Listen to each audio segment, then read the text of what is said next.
Gray morning light hangs over the little harbor, the gulls wheeling and crying overhead. The smell of diesel, salt, and fish clings to the air.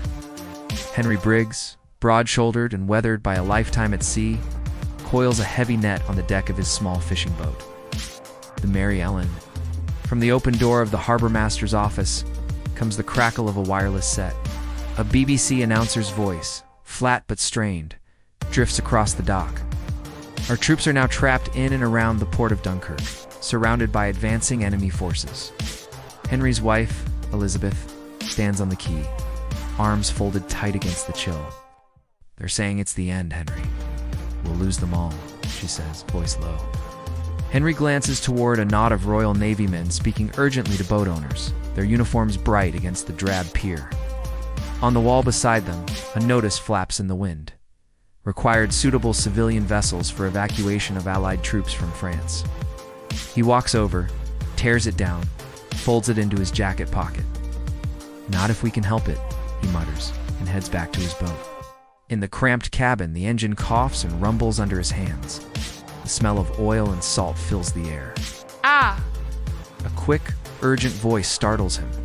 "You're going across, aren't you?" It's Tommy Carter, the 19-year-old from Two Slips Down, eyes wide with something between fear and determination. "Then I'm coming." "My brother's with the Beth," restudies him for a long moment and nods. "Right, get aboard." By afternoon, the Mary Ellen is pushing into the open channel alongside a scattered line of other small craft. Motor launches, sailing yachts, lifeboats, all bound for the same place. The water is restless, gray-green under a heavy sky.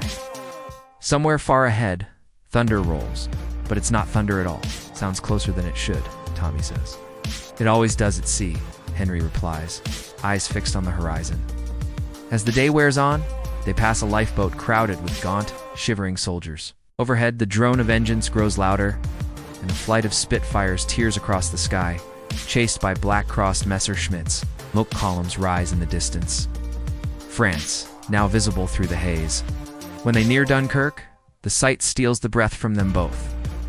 The beach is a living, heaving mass of men in khaki, stretching as far as the eye can see. Beyond them, the town is burning, black smoke clawing upward. Stuka dive bombers scream down from the clouds, their sirens wailing, bombs smashing into the sand and surf. Henry grips the wheel hard, weaving through floating wreckage. A destroyer not 200 yards away takes a direct hit. The blast shatters the air, and Tommy flinches. A half-sunken motor launch bobs ahead, half a dozen soldiers clinging to it. Tommy throws a rope. One of them, a young private with a blood-smeared tunic, hauls himself aboard and collapses. "God bless you, mate." "We thought we were done for," he gasps. "Hold on," Henry says. "We'll get more."